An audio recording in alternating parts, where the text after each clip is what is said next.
कहा गया है सुना गया है कोई न बोले, कहा गया है सुना गया है कोई न बोले, ज़बां दराजों को मशवरा है कोई न बोले, अजीब लुकनत पसंद हाकिम से वास्ता है, अजीब लुकनत पसंद हाकिम से वास्ता है, जो चाहता है जो सोचता है कोई न बोले।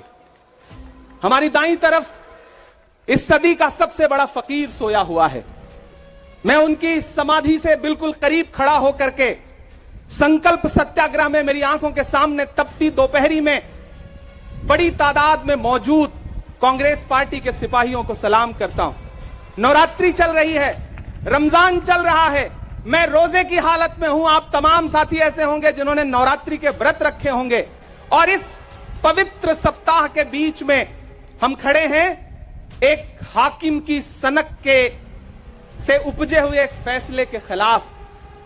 दोस्तों, भारत के लोकतंत्र के लिए एक मुश्किल लम्हा है ये। याद करिए, जब हाकिम की सनक की वजह से आप लाइनों में लग करके अपने पैसे बदलवाने के लिए बैंकों के साथियों से विनती कर रहे थे, चरौरी मिन्नत कर रहे थे, तब सबसे बड़ी आवाज बन के कौन बोल रहा था? राहुल गांधी। नतीजा क्या निकला? उनकी एसपीजी सुरक्षा वापस ले ली गई। याद करिए, जब गब्बर सिंह टैक्स लगा करके छोटे व्यापारियों को बर्बाद करने का सपना पाला था इस सरकार ने, तो सबसे मजबूत आवाज बन के कौन बोल रहा था? राहुल गांधी। नतीजा क्या निकला? हजारों करोड़ रुपए खर्च करके उनके पीछे ट्रोल आर्मी लगा दी गई। उनकी इमेज खराब करने के लिए जितने तरीके अपना सकती थी भारतीय जनता पार्टी, उसने अपनाया। याद करिए कि जब राफेल के मुद्दे पर, राफेल में हुई लूट के खिलाफ एक अकेला शख्स पूरे देश में खड़ा होकर के चौकीदार से पूछ रहा था कि आपकी चौकीदारी का सवाल है, बताइए सच्चाई क्या है, तब उनके पीछे 55 घंटे उन्हें ईडी के ऑफिस में बिठा करके पूछताछ की गई। मेरे भाई, उस शख्स ने क्या गुनाह किया? क्या कसूर है उनका?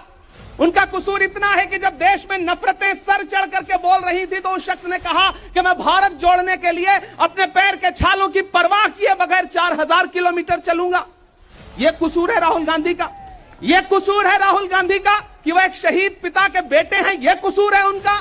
यह कसूर है उनका कि उनकी दादी ने इस देश की मिट्टी के लिए अपने खून का एक एक कतरा कुर्बान कर दिया। यह कसूर है उनका। आज भारतीय जनता पार्टी के लोग हाउस में खड़े होकर के, सदन शुरू होते ही 1 मिनट भी सदन नहीं शुरू हुआ रहता था, और खड़े होकर के राहुल गांधी माफी मांगो के नारे शुरू कर देते थे। किस बात की माफी? क्योंकि वो भारत जोड़ रहे हैं, वो लोकतंत्र को बचाने की बात कर रहे हैं। अरे भाजपाइयों, माफी तो आपको मांगनी चाहिए। 15 लाख के झूठे जुमले के लिए माफी मांगो, बढ़ती हुई महंगाई के लिए माफी मांगो, अच्छे दिन के झूठे वादों के लिए माफी मांगो, लोकतंत्र को कुचलने के लिए माफी मांगो, महंगाई के खिलाफ माफी मांगो, 400 का सिलेंडर 1100 रुपए करने के लिए माफी मांगो, 58 रुपए का पेट्रोल 100 रुपए का करने के लिए माफी मांगो, हिंदू को मुसलमान से लड़ाने के लिए माफी मांगो, सिख को ईसाई से लड़ाने के लिए माफी मांगो। माफी तो तुम मांगो। और अगर तुम ये कहते हो कि राहुल गांधी ने विदेश में जाकर के भारत का अपमान किया, तो प्रधानमंत्री जी, मैं आपसे पूछना चाहता हूं कि जब दोहा में, शंघाई में, कैलिफोर्निया में, अमेरिका में खड़े होकर के आप कह रहे थे कि भारत तो सपेरों का देश है, भारत में पैदा होना तो पाप है, प्रधानमंत्री जी, माफी तो आपको मांगनी चाहिए। मैं आज प्रियंका दीदी को सुन रहा था, मेरी आंखों में आंसू थे उनका भाषण सुन करके।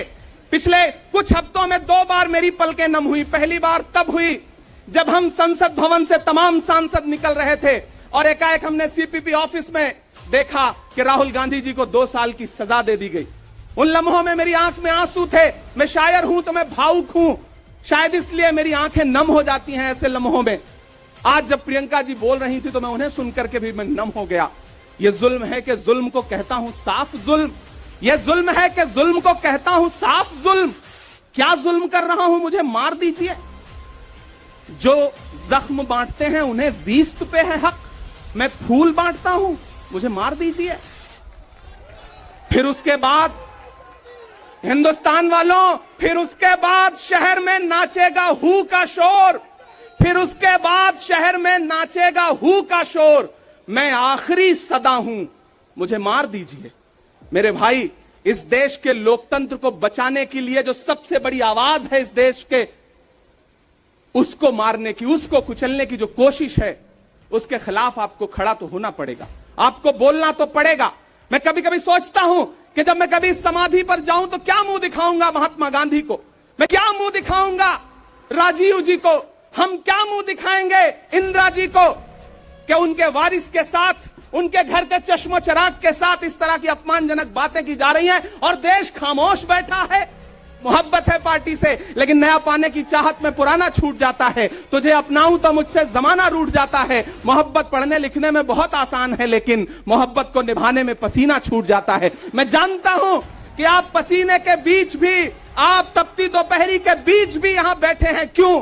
क्योंकि आपके मन में पीड़ा है। आप देख रहे हैं कि लोकतंत्र को किस तरह से कुचला जा रहा है। मेरे भाई, ये एक मुश्किल वक्त है। मैं इस मंच पर खड़ा होकर के, गांधी समाधि के इस मंच पर खड़ा होकर के पूरे देश का आह्वान करता हूं कि अब समय राहुल गांधी के सत्याग्रह का नहीं है। अब राहुल गांधी जी से आगे बढ़ करके देश के एक एक व्यक्ति के ऊपर बात आ गई है। एक ऐसी आवाज जो आपके लिए संसद में बोल रही थी। कसूर क्या था? उन्होंने प्रधानमंत्री जी के भ्रष्टाचारी मित्रों के खिलाफ आवाज उठाई। उन्होंने पूछा कि 20,000 करोड़ रुपया कहां से आया अडानी की कंपनियों में। उन्होंने पूछा कि नीरव मोदी ने, ललित मोदी ने, मेहुल चौकसी ने जो इस देश को लूटा है, उसका जवाब प्रधानमंत्री जी को देना पड़ेगा। अगर प्रधानमंत्री जी इतना कहने से आप राहुल गांधी जी की सदस्यता ले लेंगे तो हम तमाम सांसद तैयार हैं। ले लीजिए हमारी सदस्यता, लेकिन हम रुकने वाले नहीं हैं, हम झुकने वाले नहीं हैं। हम मुसलसल बोलते रहेंगे। मैं हिंदुस्तान के लोगों से कहना चाहता हूं कि हमने सहराओं में हासिल किया आसानी से, तुम समंदर में भी रहकर न मिले पानी से। यह सियासत के दिए सबके हवाले न करो, मुल्क बिक जाता है एक शख्स की नादानी से। इस शख्स की नादानी से देश बिक रहा है, लोकतंत्र मटिया मेट हो रहा है, संविधान को कुचला जा रहा है। और वो आखिरी सदा जो 7 फरवरी को गूंजी थी पार्लियामेंट में, उसको भी खामोश करने के लिए उसे संसद से निकाल दिया गया है। मैं देश से कहना चाहता हूं कि उन्होंने राहुल गांधी जी को संसद से निकाल दिया है। देश सुने इस बात को कि नरेंद्र मोदी जी और उनकी सरकार ने साम दाम दंड भेद इस्तेमाल करके राहुल गांधी को संसद से निकाल दिया है। अब देश के ऊपर फैसला है। उन्होंने संसद से निकाला है। देश के लोगों, राहुल गांधी को अपने दिल में रखो, अपने दिल में बिठाओ, निकलो पूरे देश में, करो सत्याग्रह।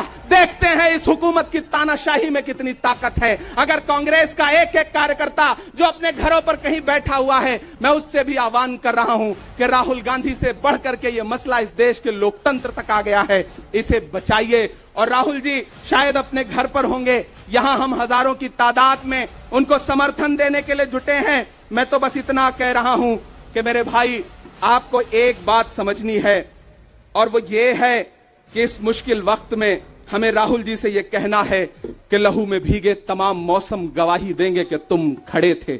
एक आखिरी नज्म सुना करके मैं आपसे विदा लूंगा कि लहू में भीगे तमाम मौसम गवाही देंगे कि तुम खड़े थे।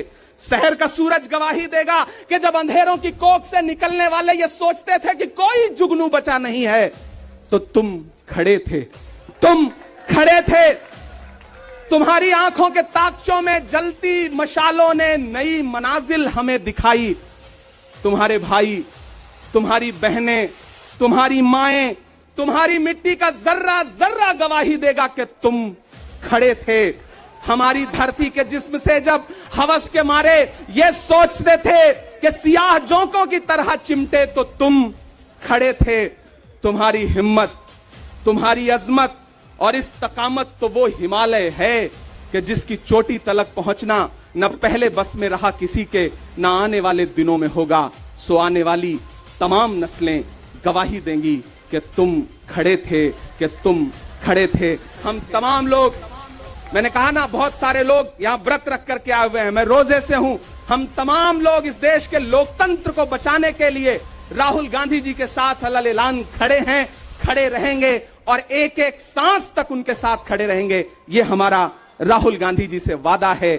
जिसे खौफ नहीं है मुरझाने का, हम उस गुल के साथ खड़े हैं। कैसा भी दौर आए, लेकिन हम राहुल के साथ खड़े हैं। कल भी खुलकर साथ खड़े थे, आज भी खुलकर साथ खड़े हैं।